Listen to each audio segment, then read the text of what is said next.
सहनाववतु सहनौ भुनक्तु सह वीर्यं करवावहै तेजस्विनावधीतमस्तु मा विद्विषावहै।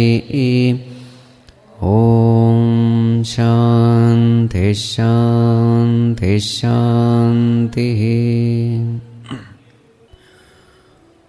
मूकं करोति वाचालं पङ्गुं लङ्घयते गिरिं यत्कृपात्तमहं वन्दे परमानन्दमाधवम् परमानन्दमाधवम्। So this is one path. What is insisted is love, surrender, humility, and these are the things which comes automatically to a person who just analyzes the realities of life. Don't need to study any scripture. Just observe life and you will come to know that we are nothing. And that's all what is needed in bhakti. To say I am nothing, everyone is qualified. Isn't it? No qualification is needed to say I am nothing. The qualified person also can say I am nothing. The person who is illiterate, uneducated, doesn't know anything, he can also say I am nothing. This path is of being nothing. So therefore this path is available for all. It's easy for all. Now Naradji himself gives a reason why this path is easy. So let's chant Sutra number 59. Pramana antarasya anapekshatvat swayam pramanatvacha. Yes, Pramana antarasya anapekshatvat. This path is unique. In what way? It doesn't need any proof. No pramana is needed. It doesn't depend on any proof. Why? Swayam pramanatvacha. Because it is self-evident. Bhakti itself is the proof. It doesn't need any other proof. Now, what does it mean? As far as other paths are concerned, for example, jnana. Now please understand, this is a bhakti literature. So always bhakti will be held supreme. All the other paths will be lower. So what is being compared now? Higher devotion, the superior bhakti is compared with the inferior jnana. We are not comparing with superior jnana. Jnana and bhakti at the highest level, they are same. So now when we have to compare bhakti with the lower jnanas. So what is the lower jnana? Information. Studying the scripture, collecting the information. So what is the problem with gaining information from the scripture? There is no guarantee that what you have understood is right. What is the proof that whatever you have understood is right? You don't know. There is all the possibility you have understood the wrong thing and you consider that to be right. It's possible. It is not swayam pramana, that it is not there.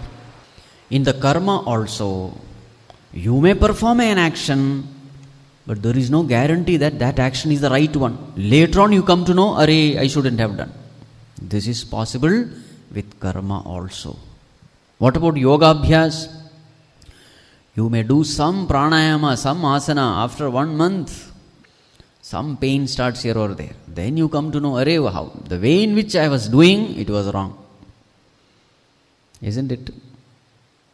In all these paths, this is the problem. You may do, but you don't know whether it is really you are in the right path or not. But what about bhakti? The moment bhakti arises in your heart, when that love for Bhagavan arises in your heart, do you doubt that love? I don't know whether I am really loving Bhagavan or no. You know it. This is called a Swayam Pramana. When there is love, you know there is love. And when there is no love, that also you know. So you don't need to ask somebody, do I love God? No, you know it. Isn't it? Just like the light. Do you need another light to see a light? No. It is Swayam Prakasha. In the same way, bhakti is Swayam Pramana. It is self-evident. When there is bhakti in the heart, you don't have to ask anyone, you know that there is love. Isn't it? This is a uniqueness of bhakti.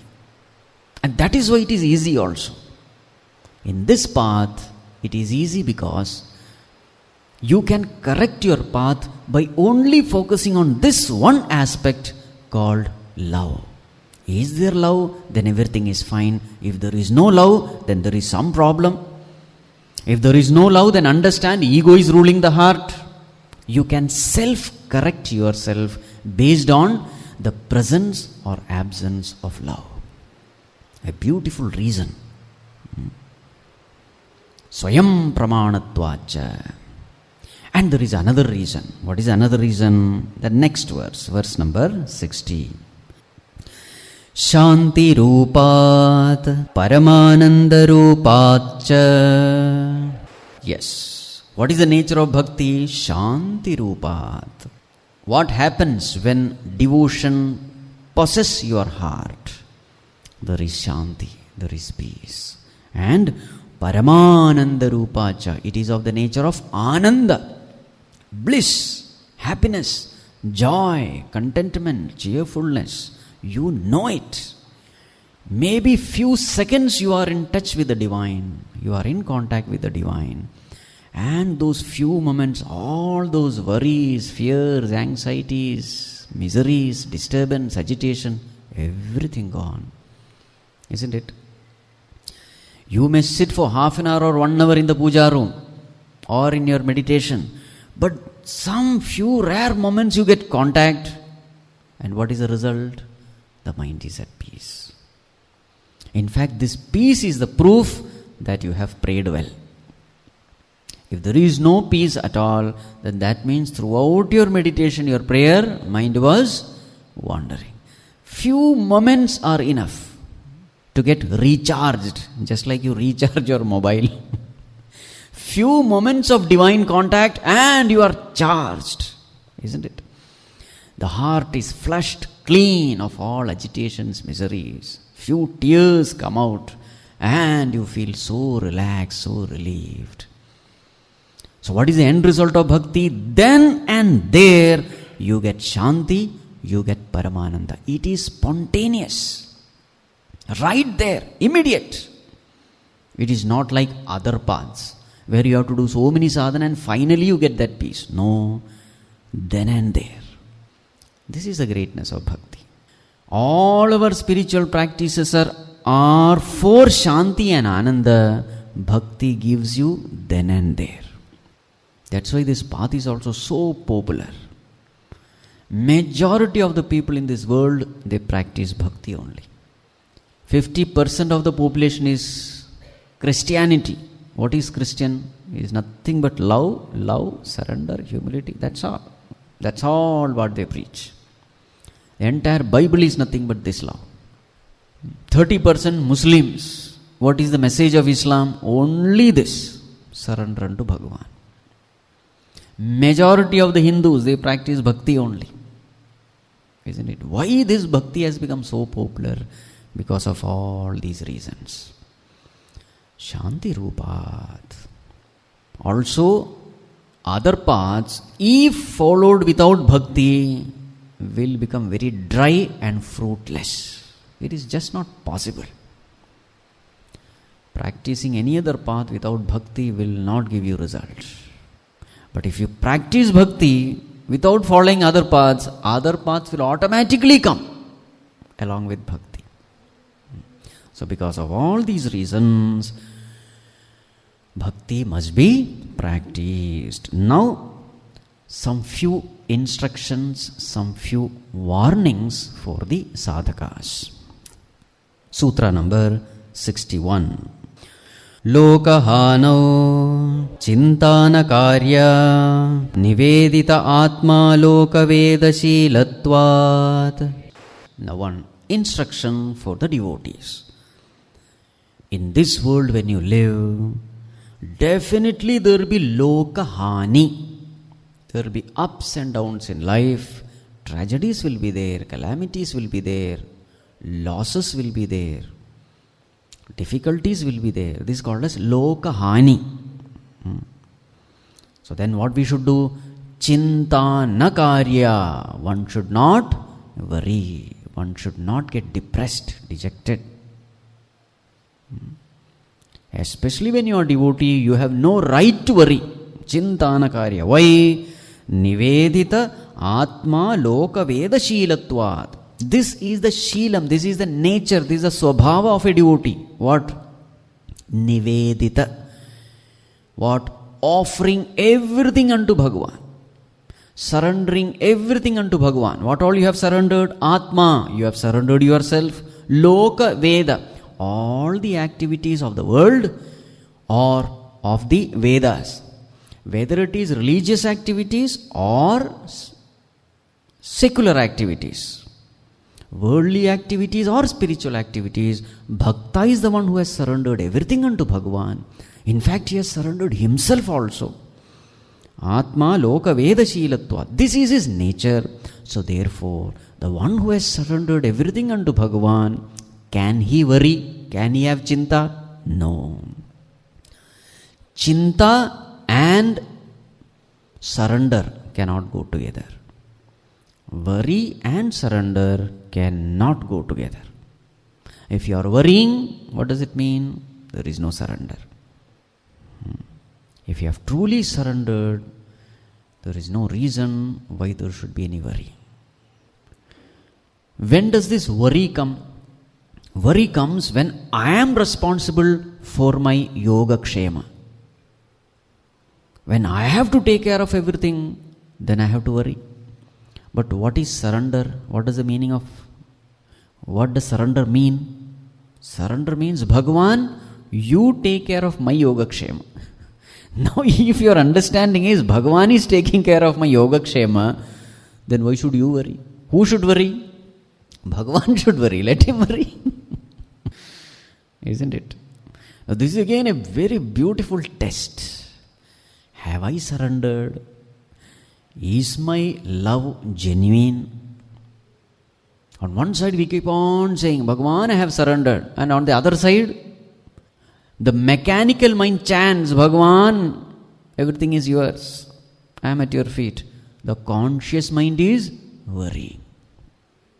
If you have surrendered, mind is at peace. Mind should be at peace. If the mind is not at peace, know for sure you are just doing a lip service of surrender. At the depth of your heart, you think, I only have to take care of my thing. Which God, who knows? A beautiful test to know the depth of our surrender. There is a, what you call, sixfold factors which have to be followed by a devotee who is practicing Sharanagati. It's called Shadvidha Sharanagati. What are they?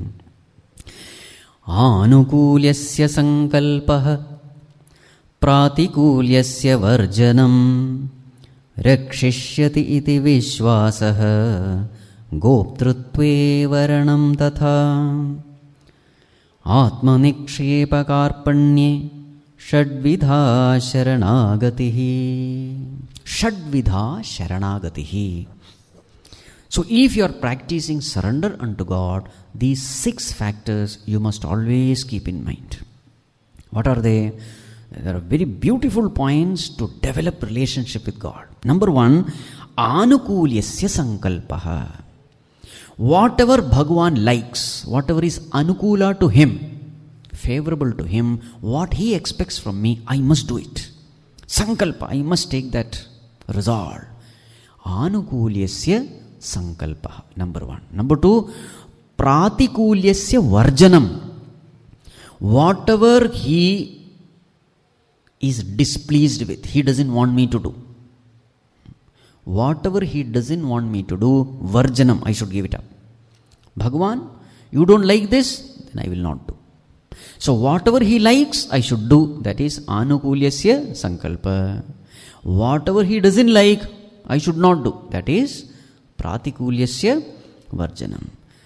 Point number 3, rakshishyati iti vishwasaha. Rakshishyati iti vishwasa. Firm faith that Bhagavan will protect me. Strong faith, vishwas. This is point number 3. Total trust in God. Rakshishyati iti vishwasaha. Point number 4. Goptrutve varanam tatha. For protection, you must choose God. Choosing God in the moments of calamity. Not depending on any other worldly support, but depending only on God. Depending on God for protection. This is point number 4. Point number 5. Atmanikshepaha. Atmanikshepa means total surrender. Surrendering unto God. This is point number 5. And point number 6. Karpanyaha. Karpanyaha means being totally helpless. Admitting to God that Bhagavan, I am totally helpless. Expressing one's helplessness unto Bhagavan. So these are Shadvidha Sharanagatihi. 6-fold factors which constitute Sharanagati, surrender. So a person who is doing this, he has no right for chinta. So this has to be kept in mind. This is an instruction. Next one. Verse number 62. Natat asiddhau lokavyavaharo heyah kintu phalatyagah tat sadhanam cha karyameva. Yes, next instruction. They are all important tips for the sadhaks. What is it? Natat asiddhau. As long as that goal has not been accomplished. What goal? That supreme love for Bhagavan. Till we have not reached that goal. Lokavyavaharo naheyah. This lokavyavahara, being in the world and performing worldly duties, naheyah, one should not give up. One should remain in the world, fulfilling the worldly duties and responsibilities till we have gained that supreme love. But then how to live in this world? Kintu phalatyagaha. Perform your actions, but as far as the results are concerned, give it up. Practice karma phalatyagaha, which is nothing but phala. What is that? Prasada buddhi. Ishvara prasada buddhi. So in this world, what are the things to be done? Perform your actions, never expect the results, and at the same time, tat sadhanam cha karyameva. Whatever sadhanas we have discussed till now, the bhakti sadhanas, practice it. So what are the things to be practiced? Phalatyaga has to be practiced, and devotional practices have to be practiced. Now here what is being said? Remain in the world till that devotion has not been attained. So why should we remain in the world? World has a lot of things to teach us. Lot of sharp corners of our personalities get shaped, gets polished, gets rubbed off only when we remain in this world. Just like a child in the mother's womb. For some period of time, the child has to remain in the womb of the mother. It cannot directly come out. It should not come out. In the same way, all the seekers, especially the beginners, till that devotion has not been attained, one has to live in this world. This world has a role like a womb of the mother.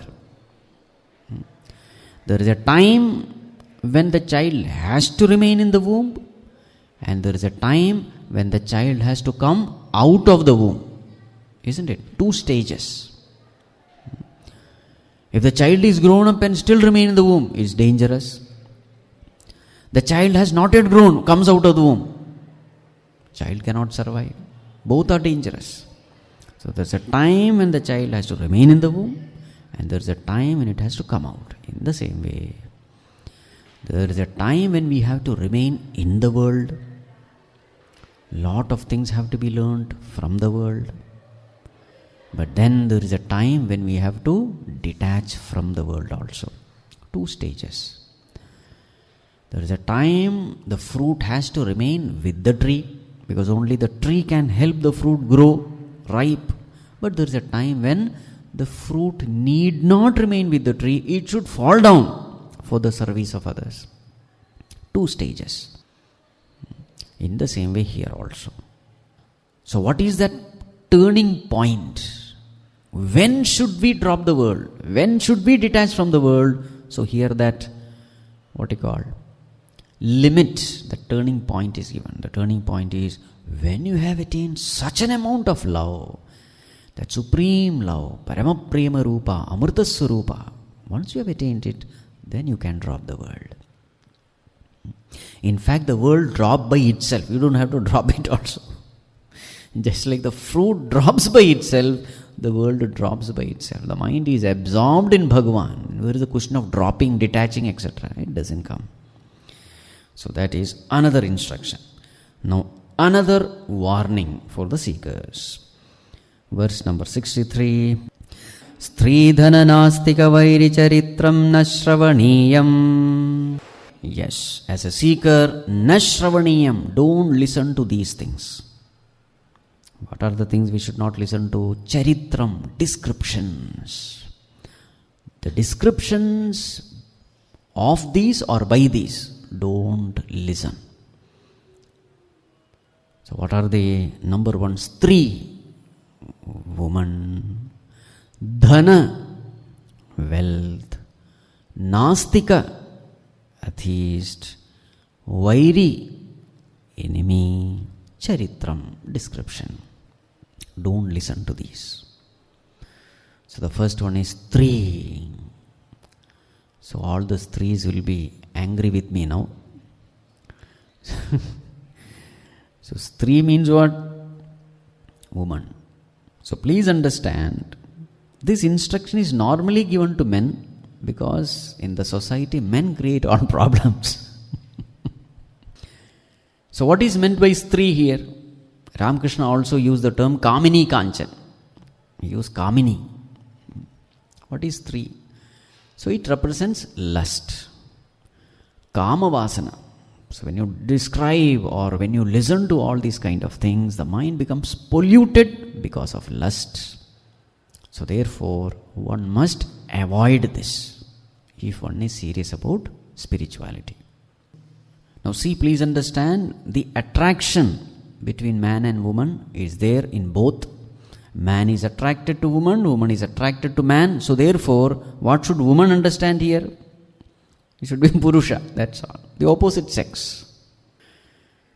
Now, Stri Charitram na Shravaniyam doesn't mean you should not listen to the purifying descriptions of the Leelas of what you call Bhaktas like Shabari, etc. Don't. So we have to use common sense here. Don't become Lakir ke Fakir. Don't take it literally. You have to understand the message there. So many women saints. So those things which purifies our heart, fills our heart with devotion, definitely they are supposed to be listened. But those things which fills our heart with lust and passion, such things should be avoided. Stri. Then Dhana, discussions about wealth. What happens when you discuss about wealth?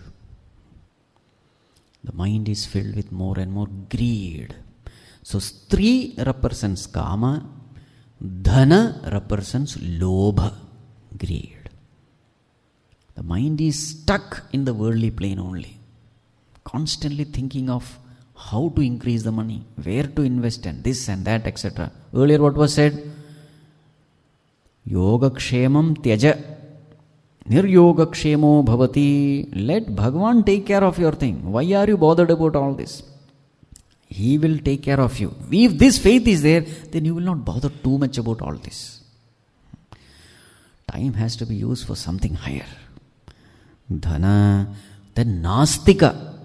Nastika means atheists. Don't spend too much of time with them. What will they do? Little love for Bhagavan has come. Little faith has come, and that fellow will put it off. There are such books, there are such people, there are such programs, everything is there in this world. Isn't it? And here this fellow has not yet strengthened his faith. And those people, they come and completely confuse you, disturb you. You sit with that person and you come back so disturbed and exhausted. Nastika charitram na shravaniyam. How much ever close that person may be, great that person may be, whoever he may be, if that person is destroying your faith, because the whole of spirituality is about faith, till the end, till that experience happens, it's all faith. So what is faith? Faith is something which you have not seen, and therefore you cannot prove. So anybody can shake it. But as you advance in the path of spirituality, of course, nobody can shake you. But in the beginning, these are all very helpful instructions. With an atheist person, unless you are really strong, don't take up the discussion of God. Very useful tips there. All kinds of people are there in this world. So protect yourself like you protect a small sapling with the fence. Till that sapling grows into a huge tree, you protect. So too, we have to protect that little faith, that little love, that devotion, whatever is there, we have to protect it. And that protection happens only when we are exposed to satsang. That's why earlier what was said? Dussangaha sarvatha tyajyaha. Earlier it has been said. Only that is more elaborately put here. What is that dusanga? These are all dusangas. Stri, dhana, nastika, vairi. What is vairi? Enemy. We love to listen to the destructive news of our enemy, isn't it? We love to listen to the gossip regarding enemy. And we always crave to listen to such news which talks about his destruction, his failure, his losses. The joy which arises when we listen to the sufferings of our enemy, that joy is not joy, it is poison. So when that joy arises, you should say, Bhagavan, I am ashamed of myself to call myself a devotee of yours. This is how a devotee should feel. Vairi Charitram, we should not even listen to it. What happens when you listen to Vairi Charitram? Mind becomes filled with hatred and anger. Krodha comes. So in these three you will find, give up kama, give up lobha, give up krodha, which Bhagavad Gita beautifully puts. Trividham narakasyedam dwaram nashanam atmanaha kamakrodhas tatha lobha tasmat etatrayam tyajet. The three doorways to hell. What are they? Kama, krodha, lobha. You take the newspaper, see. You will find so many people who have entered or who are entering. Newspaper is full of these three doorways to hell only. Kama, krodha, lobha. So what is Bhagavan's loving guidance, instruction? Give up these three if you want to remain peaceful, happy in this world. The same thing is pointed out here. So these things we must give up. This is another warning by Naradji. What is the next one? Sutra number 64. Abhimanadambhadikam tyajyam. Tyajyam. Give up these things also. What are they? Abhimana, ego, pride, dambha adikam, dambha, vanity, hypocrisy, pomp, show. Give up all these things. In this path of bhakti, abhimana has no place at all. Not only in bhakti, in every path. The greatest enemy in spiritual path is abhimana, ego. In fact, this abhimana only, all the other things comes. Sri, dhana, nastika, vairi, everything comes in that abhimana only. The moment abhimana comes, bas, the other things are branches and leaves. It comes automatically. Abhimana is the root. Give all this up. Why should we give up? Earlier, what is that sutra? Ishvarasyapi abhimanadveshitvat dainypriyatvacha. We have seen. If you don't remember, I will remind you. In the earlier sutra, Narji has said, even Bhagavan doesn't like all this. Abhimanadveshitvat dainypriyatvacha. What does Bhagavan love? Dainya. Meekness. Considering oneself to be lowly, insignificant. This Bhagavan loves. So this is just the opposite of Abhimana. What does Bhagavan dislike? Abhimana dveshitvat. He hates Abhimana. In our heart, either Bhagavan is ruling or ego is ruling. If ego is ruling, naturally who is the enemy of Bhagavan then? Only one can remain in the heart. If we entertain our ego, ego will push away Bhagavan. If we entertain divine thoughts, then Bhagavan will fight against ego. Only one can remain. So who is the enemy of Bhagavan in our heart? Ego. Abhimana dveshitvat. So reason number one, Bhagavan doesn't like it. Reason number two, what is reason number two? We have discussed. In this world, if you just observe yourself, there is no place for Abhimana only. When you observe life, these four things become very clear. I am nothing, I know nothing, I have nothing, I can do nothing. I am nothing, I know nothing, I have nothing, I can do nothing. It becomes very clear. How many factors are needed to exist here alive? How many factors? And how many factors are there in our hands? Not even one. Infinite factors are needed to exist, to live on this planet. Not even one factor is there in my hand. Then how can I be proud of anything? Observing life make us humble. In Bhagavatam, Arjuna comes very sad, depressed, crying and weeping. He was very sad because Bhagavan had left the abode. Avatara was over. Bhagavan had left the body. Here Yudhishthira was waiting because Arjuna had gone to Dwaraka. 5 months, 6 months, 7 months have passed and still he has not come back.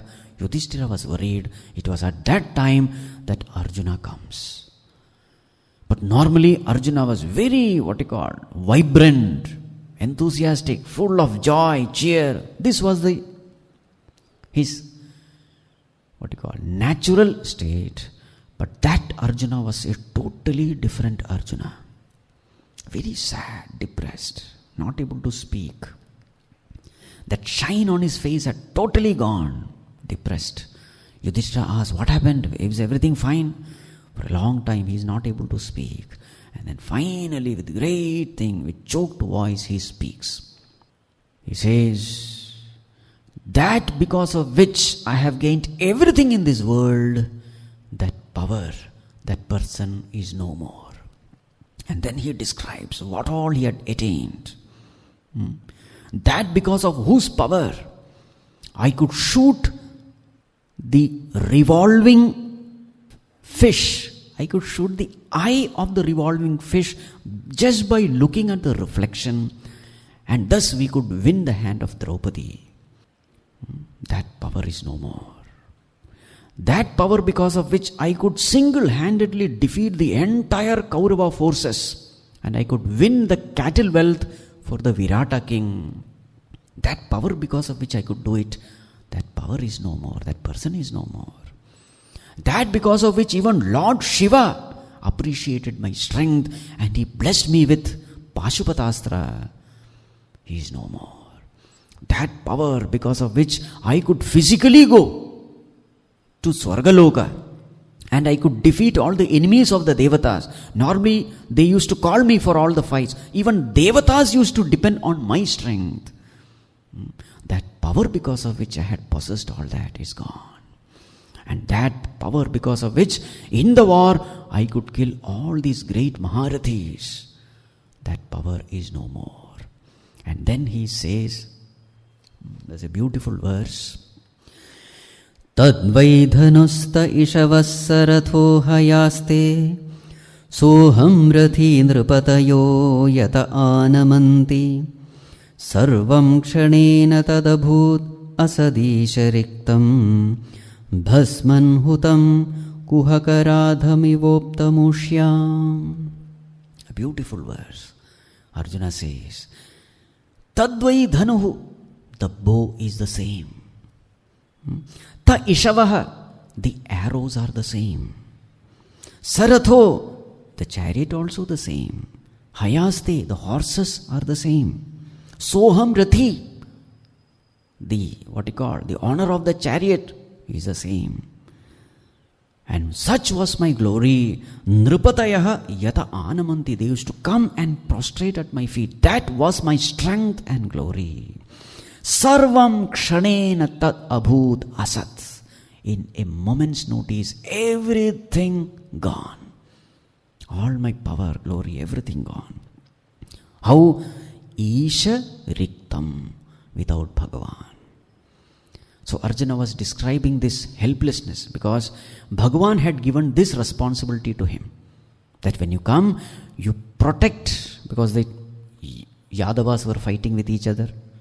So he had given this responsibility to Arjuna to protect the women of Yadav Vamsha. That responsibility was given to him. And when he was coming, he was taking them, these ladies. He says, one handful of cowherd boys defeated him. Everything is the same. Chariot is the same. Bow, arrow, everything is the same. But in front of a few cowherd boys, I was defeated. I could not protect these ladies. And he was crying. What made all the difference? The absence of this one man made all the difference. Bhagavan's absence.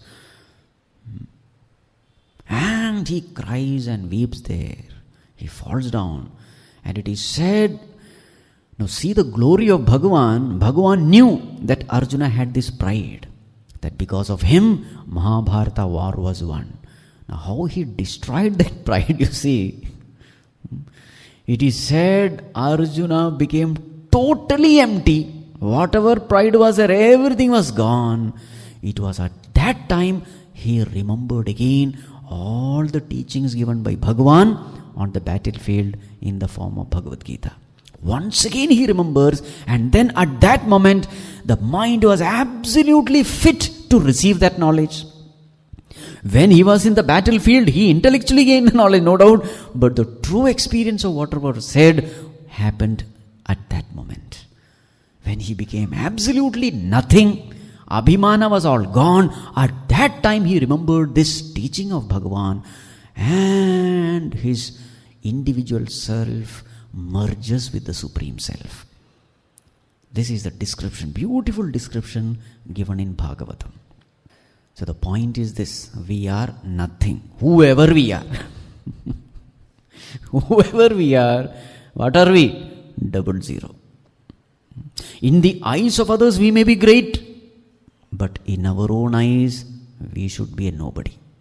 Then you are a true devotee.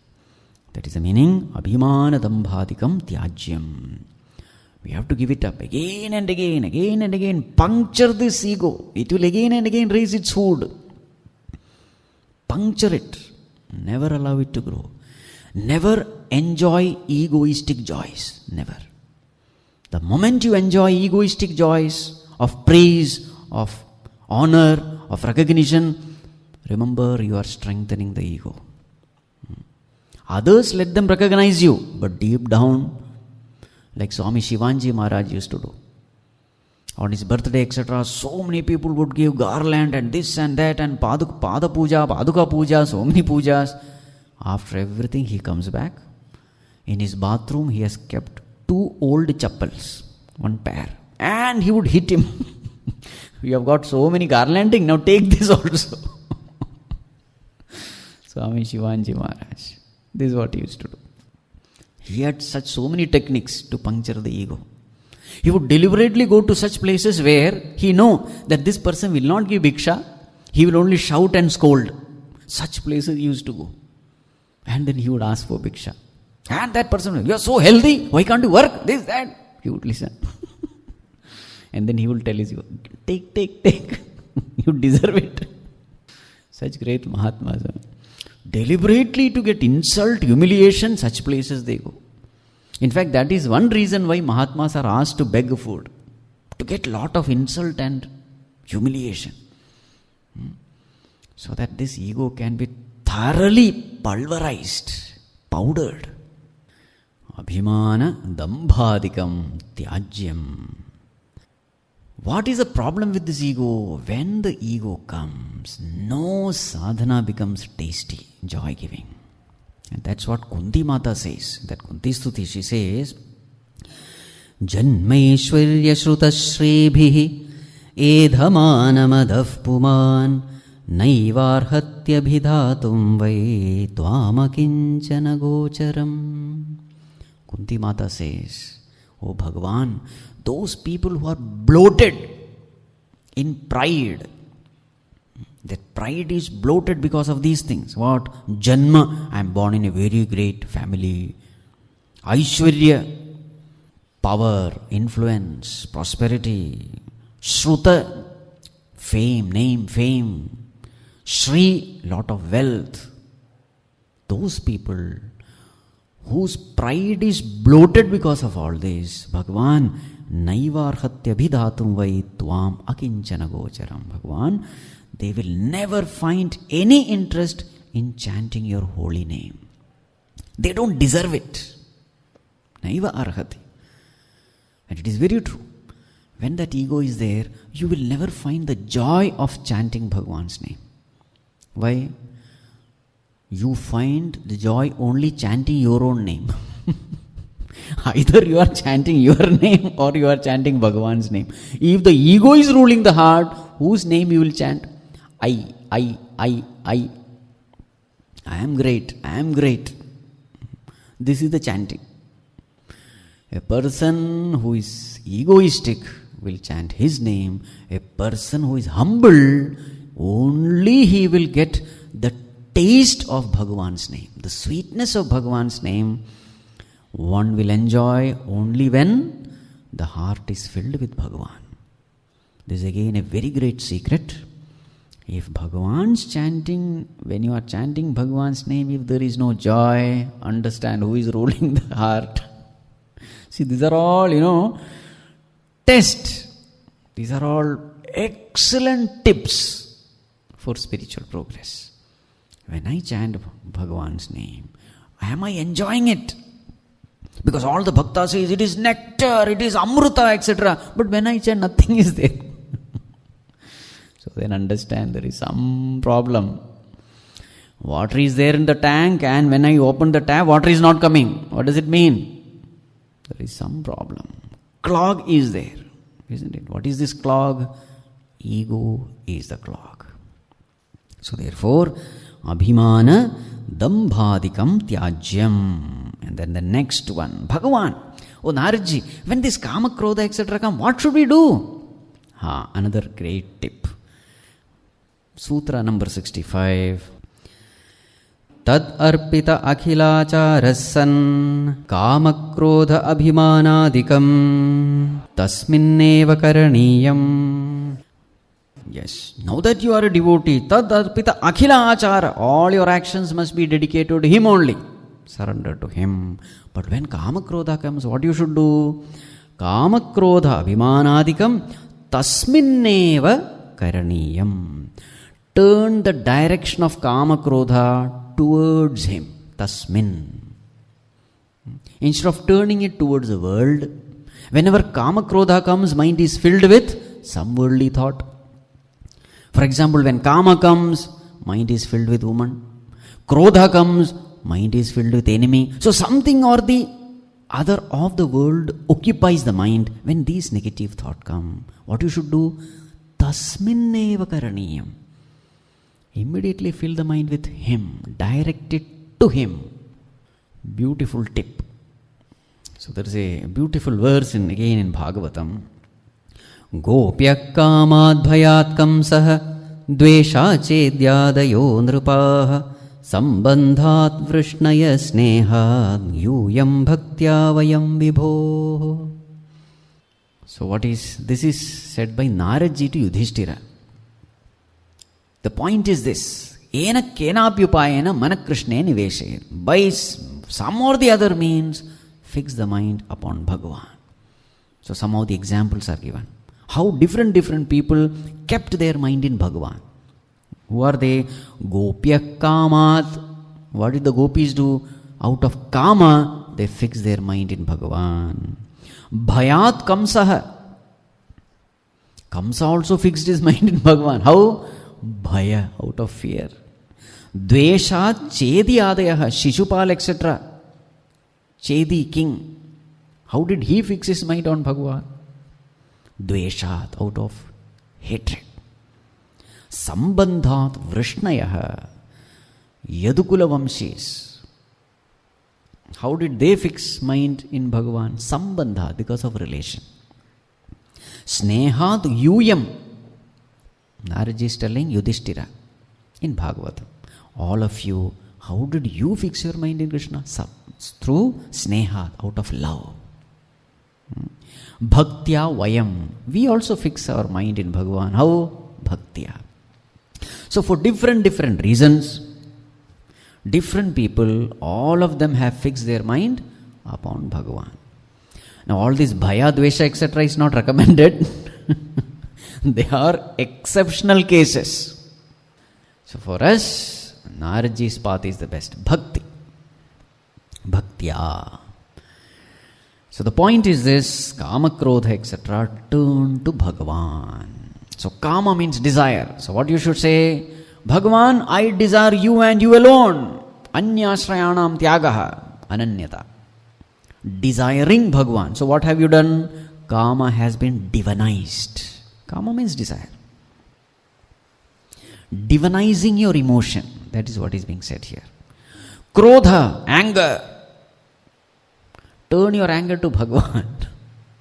Be angry with Bhagavan. Talk to him. Shout at him. He is always available. He can't run away also. He can't run away. Shout at him. Bhagavan, what is this? You have given darshan to Draupadi, Dhruva, Prahlada, but when I am calling, you are not at all listening. Shout. You will find that suddenly mind becomes peaceful. You are boiling with anger. You just can't get angry with Bhagavan. The moment you turn anger towards Bhagavan, Bhagavan will not go. Anger will go. This is called as divinizing the emotion. Abhimana. Next one is Abhimana. How to turn your Abhimana towards God. Be proud that I am a devotee of God. Nothing wrong in being proud. But proud of what? Let there be that proud of being the devotee of God, the child of God. Bhagavan is mine. I belong to Bhagavan. That pride. When Ravana had captured Hanuman, he was brought to the court. He was tied down. Meghnad had brought him. So all the Lankavasis, they had all gathered to see this monkey because he had destroyed so many things. Even he had killed one son of Ravana also before coming there. Akshay Kumar. He was killed. So everyone had gathered to see this powerful monkey who had almost destroyed that, what you call, Ashoka Vatika, by uprooting trees and all. And very many what you call, soldiers were killed by him just by trees. They had all gathered to see this monkey was tied down, was brought to the court. Hanumanji was absolutely fearless. In fact, Hanumanji got tied up only to directly speak to Ravana. So he had allowed Meghnath to tie him. So he was tied, he was brought. And so there, Ravana was there in all glory. Ashtadik Palakas were there massaging his feet. He was the Lord of the three worlds. And Hanumanji saw everything best in the three worlds were there in that court. And Ravana was seated there, full of arrogance, pride. And one question he asked, "Oh monkey, who are you? Because of whose strength did you destroy my Ashoka Vatika?" This was the question raised.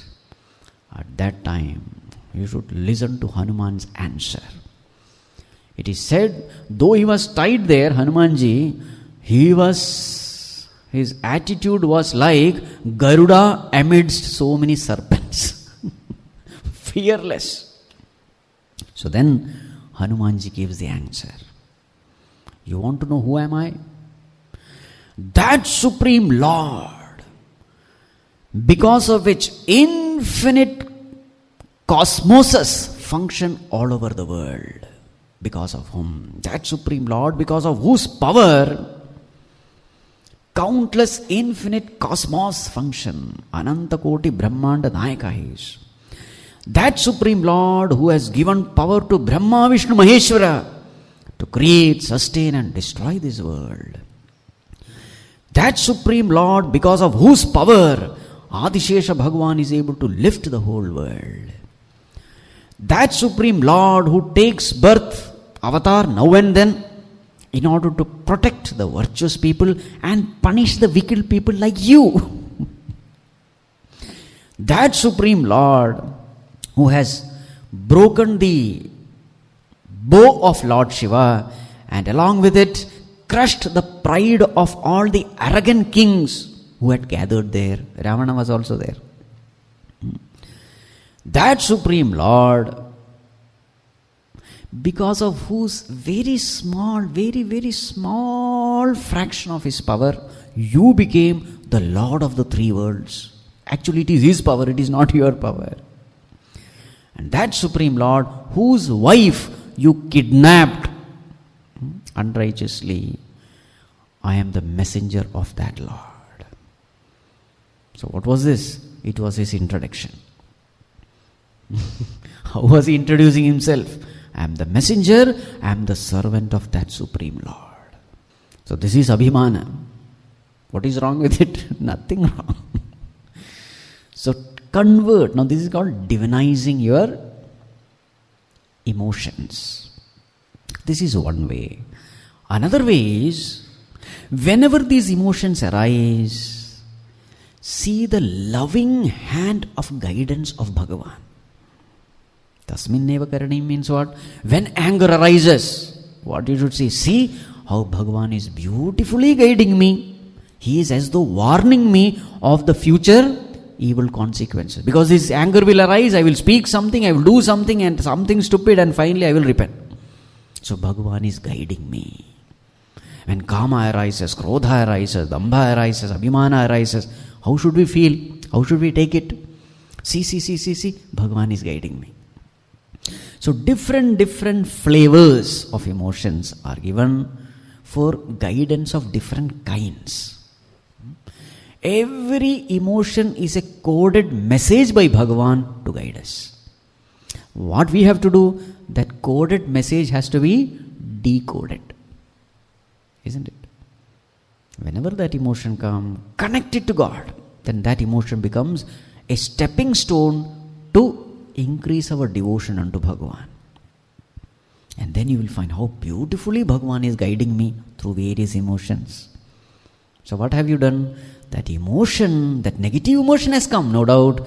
But when you connect to Bhagavan, you are able to understand that Bhagavan better. How silently he is guiding you from within. You know it, others don't know. All the negativity that is coming up, like a very good friend, he's telling, my dear, see, negativity, stop it. So that negativity goes away. And silently Bhagavan has guided you. Nobody else knows. Bhagavan is a very good friend. And these are the moments when you come to know how wonderfully he loves you, guides you, protects you, safely takes you to the highest. How he very carefully lifts you from this samsara samudra, you will come to know only when you analyze these emotions in this angle. So for a bhakta, even kama krodha is a means to develop devotion for Bhagavan. There is a meaning, tasminneva karaniyam. Then what? Next instruction, verse number 66. Trirupabhangapurvakam nityadasa nityakanta bhajanatmakam prema karyam premaiva karyam. Prema karyam premaiva karyam. This is the thing to be done. What? Loving God. Prema karyam premaiva karyam. Twice repeated to emphasize this point. So how to love Bhagavan? Trirupa bhanga purvakam. These triplets you have to do bhanga, destroy it. Now what are these triplets? One can be the triputi, the experiencer, the experienced object, and the experiencing. This is a triputi. Subject, object, experience. So it should be gone. Means what? Samadhi. Till you reach there. Where the triputi goes, only one remains. One meaning. Second meaning, Trirupa Bhanga Purvakam also can mean the Gauni Tridha we have seen. So till your devotion matures to the highest devotion. So all the three levels of devotion you must overcome. What are the three levels? Two types are there. Yesterday we have seen. Satvik, Rajasic, Tamasic. So Trirupa Bhanga Purvakam, go beyond. Or Artha Bhakta, Jitnyasu Bhakti, Artharthi Bhakti. Trirupa Bhanga Purvakam, go beyond and reach the final. We want the highest devotion. So this is another meaning. Another meaning is also there. Trirupa Bhanga Purvakam. What is another meaning? Going beyond karma, karta and karma phala. Again it's triputi. So going beyond means what? When you do karma, say Bhagavan, this is your karma. And now you are the karta. What do you say? Bhagavan, I am not the karta, you are the karta. When karma phala comes, Bhagavan, phala is not mine, it is yours. Then what have you done? Bhanga has been done. Karta is destroyed, karma is destroyed, karma phala is destroyed. This is Trirupa Bhanga Purvakam. So all these meanings can go for it. With this what you have to do? Nitya Dasa Nitya Kanta Bhajanatmakam. You must do bhajan, serving Bhagavan. How you should serve Bhagavan? Nitya Dasa, like an eternal servant, with that attitude. Nitya Kanta. Kanta means wife. Like a wife, a chaste wife serving her beloved husband. So two aspects are shown. One is like a servant serving his master. The other is like a wife serving her husband. Now in wife-husband relationship, what is important? Love is important. In master-servant relationship, obedience and surrender are important. So what kind of devotion we must cultivate? A devotion where there is love, where there is surrender, where there is obedience, where there is humility. With these emotions, attitudes, what we should do? Prema karyam, premaiva karyam. We must practice devotion. Okay. So here a series of instructions are over. Now a new topic is taken up. What is the new topic? The glory of Mahatmas who have attained that state. the supreme state of bhakti. Their glory is mentioned. Earlier it was described as the Mahat Sangha, the great Mahatmas. We have to associate it with them. Who are these great Mahatmas?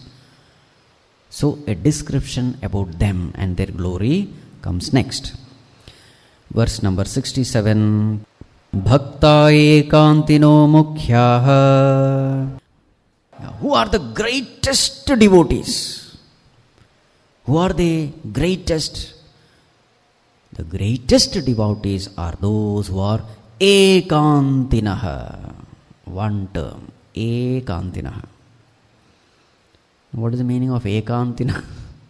Not the one who is all alone. Eka anta. That's the meaning. Eka means one. Anta means goal. The one who has only and only one goal, one end. What is it? Bhagavan. Single pointed devotion. Such devotees are mukhyaha. They are not gauni. They are mukhya. They are the greatest, highest, who have chosen God and God alone. What are their characteristics? Next verse. Verse number 68. Kantavarodha romancha ashrubhihi parasparam lapamanaha pavayanti kulani prithvim cha. Yes. Who are they? Kantha avarodha romancha ashrubhihi. So such is their devotion that when they speak about God, what happens to them? Kantha avarodha, the voice is choked. They are not able to speak. Romancha, the hairs stand on end. They experience horripilation all over the body. Ashrubhihi, and the tears flow. Whenever they think of Bhagavan, their heart is filled with love and devotion for Bhagavan, and the expression is tears, horripilation, and choked voice. And what do? Parasparam lapamanaha. They converse with other devotees. So the devotees are conversing with each other. What will be the topic of conversation?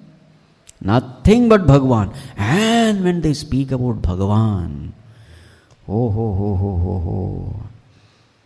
Kantavarodha romancha ashrubhihi.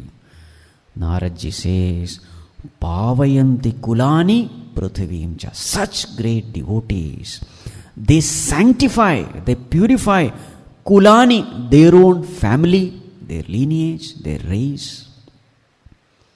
Not only their own family, prithvimcha, even the entire earth. The whole earth becomes sanctified by such great devotees. They are the highest, noblest, greatest. They purify the entire earth, and it is very true also. In this planet, if at all there is some peace, some charity, some good work happening, know for sure that person is inspired by some saint, some holy scripture. Yes or no? So many good things are happening here. It is only because of such Mahatmas. In every religion. Every religion. Those things won't come in the TV, newspaper, etc. But so many good things are happening in the world. We are not even aware how much of charity is happening. How much of good service, good work is happening. They are all inspired by some or the other great saint. So many organizations are doing so many work. Whether it is Art of Living, or whether it is Brahma Kumaris, or Ramanashramam, or Matamritandamayi Mission, or Ramakrishna Mission, so many institutes. Everywhere good things are happening. Whenever we go there, you get peace of mind. You get clarity. You are inspired to live a nobler life, isn't it? That is called as sanctifying the earth. And there are such people also where Mahatmas are not there. What is happening in such places? Murder, crime, rape and whatnot. Oh, how much of such places are also there? What is lacking there? One Mahatma is lacking. who is not able to guide, who is not there to guide the confused masses. The whole earth is sanctified when such Mahatmas are born. Mata Amritanandamayi, oh my God, 50,000 people in the queue to get one hug from her. And this lady, illiterate, uneducated, she doesn't know anything other than Malayalam. But people are there. She comes every year, isn't it? All types of people, educated, uneducated, rich, poor, powerful, helpless, sick, healthy, all kinds of people, from a common man to the presidents, the prime ministers, they are all in the queue to get one darshan of Amma, to get a hug from Amma. And then what happened? These people are recharged by her presence. They go back to their field, and in their field they spread this message of love, of peace, of harmony. Isn't it? So many good things are happening only because of such Mahatmas. It's very true. Prithvi is sanctified because of their presence. What is their glory? See the next verse, verse number 69. Tirthi kurvanti tirthani, sukarmi kurvanti karmani, sat shastri kurvanti shastrani. Yes, tirthi kurvanti tirthani, all the tirtha kshetras, they gain their sanctity because of such Mahatmas. It is because of such Mahatmas that place become pure, holy, sacred. It is not the glory of the place, it is the glory of the person. Once upon a time, we never knew what Dakshineshwar, where that Dakshineshwar is. But after the birth of that Mahatma, Ramakrishna Paramahamsa, now that has become a holy place, isn't it? Shirdi, never famous. Sai Baba came, it became famous. One Mahatma is born, and that place becomes Tirtha Kshetra. Taranti anena sadhanena iti tirtha. What is tirtha? That with the help of which one is able to cross over the ocean of samsara. Any such thing is called tirtha. So one Mahatma is born, and that place becomes. So tirthi kurvanti tirthani. These Mahatmas are such, they give sanctity to the place. The place by itself has no sanctity. These Mahatmas give sanctity. Haridwar, Rishikesh, why they have become pure, holy, sacred? People go to Kashi to die. Why? The Mahatma is because of the Mahatmas. Ganga is flowing from Gomukh to ocean, but all the banks are not Tirtha Kshetra. Wherever Mahatmas have made their ashrams, do satsang, such places have become Tirtha Kshetras. Tirthi kurvanti tirthani, sukarmi kurvanti karmani. All karma becomes sukarma through them. When does karma become sukarma? When a particular action gives us moksha, through that karma, when we get moksha, that karma is called sukarma. So these are the Mahatmas who have made every karma a sukarma. Any karma you give them, they will convert that karma to sukarma, meaning they will make that karma a means to reach God, whatever be the karma. So all kinds of Mahatmas are there in this. Sant Ravidas, he was a cobbler. Kabir Das, he was a weaver. So Ravidas, by mending shoes, he reached Bhagavan. Isn't it? Gandhiji converted this struggle for independence into a means to reach God. See the greatness? Whatever karma, they convert into sukarma.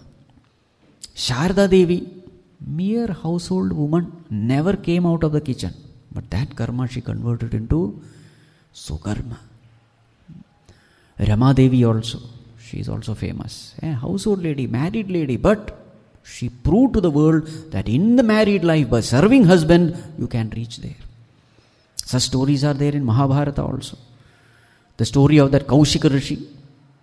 He burnt that bird, went to Bhiksha, Bhavati Bhiksham Dehi. Lady, it took some time for her to come, and he was boiling with anger. Then this lady said, I am not that crow or a crane. you just look at me and then murder me down. This person was stunned. How did she know? This happened in the forest. She said, by serving my husband, I gained this ability. To know more, go to the butcher there. He will tell you. He was again stunned. What? Butcher? So he went. Butcher was there, cutting all the. Then he looked at him. Oh, that lady sent you. Wait a minute. He was again stunned. What? So this butcher, by the profession of butchering, he converted that karma to sukarma. The greatness, the glory of these Mahatmas are, whatever the profession they may be, they convert that profession into a means to reach God. So karmi kurvanti karmani. Then sat shastri kurvanti shastrani. They convert shastra to sat shastras. What do you mean converting shastra to sat shastras? One meaning, they give authentication, they give authority to the scriptures. What is the proof that whatever is said in the scripture is right or wrong? What is the proof? Mahatmas are the proof. Somebody asked Ramatirtha, how do you know? What is the proof that Jivatma and Paramatma both are one and the same? How do you know? What is the proof? He said, I am the proof. The other person, chup. I am the proof. Meaning, this is something which I have experienced. So whatever the Shastras have said, what is the guarantee it is true? Mahatmas are the living proof. They say, whatever is said is right because that is my experience. Unanimously, when all the Mahatmas of all religion, when they say, that Shastra becomes Sat Shastra. Meaning, they develop that faith in us that it is true. Another meaning of Sat Shastra is, a Shastra is Sat Shastra only if that Shastra inspires me to live a noble life. Otherwise it's mere a Shastra only. Bhagavad Gita, in my childhood days itself, I have seen my father reading it every day. But never it occurred to me that this Shastra is of any use to me. I was busy with my school, college studies, etc. But I saw him, he was reading it. What was my understanding? Some scripture. Fit to be kept in the puja room, sacred scripture. Do arati, wrap it in some ochre color cloth, keep it there in the side. Once in a year, dust it and keep it back. This was the understanding of me when Bhagavad Gita, a sacred book, but to be kept in the corner. But it is of some relevance to me. It can do so much. It can transform my life. I never knew. So it was only Shastra. Who makes Shastra Sat Shastra? When these Mahatmas elaborate upon these Shastras, make us know the glory of the knowledge what is present in that, then what happens? Then that Shastra no longer remains Shastra. It becomes Sat Shastra. It becomes, oh my God, this is something talking about me, my problem. Then you are inspired to follow the path shown by the Shastra. So who converts Shastra to Sat Shastra? These are the Mahatmas. Sat Shastri Kuruvanti Shastrani. From where did they get this power? Next verse, verse number 70. Tanmayaha. This is the shortest verse in Narada Bhakti Sutra. Tanmayaha. From where did they get this power to sanctify the tirtha, to convert karma into sukarma, to make Shastra Sat Shastra? Where did they get power? Tanmayaha, they are one with Bhagavan. Infinite power and glory of Bhagavan flows through them because they are one with them. When they take birth in this world, what happens? Verse number 71. Modante pitaraha nrityanti devataha sanatha cheyam bhuhu bhavati. Yes, when such Mahatmas are born, modante pitaraha, all the pitras, ancestors, modante, they rejoice. Nrityanti devataha, the devatas, they dance. Sanatha cha iyambhuhu bhavati. This earth becomes sanatha. This earth finds a savior in those Mahatmas. The earth is no more Anatha, it becomes Sanatha in those Mahatmas. That we will see tomorrow. Om Sarve Bhavantu Sukhinah, Sarve Santu Niramayah, Sarve Bhadrani Pashyantu, Ma Kaschid Dukkha Bhag Bhavet, Asato Ma Satgamaya, Tamaso Ma Jyotirgamaya, Mrityorma Amritam Gamaya. Om Shanti Shanti Shanti. Hari Om Shri Gurubhyo Namaha. Hari Om.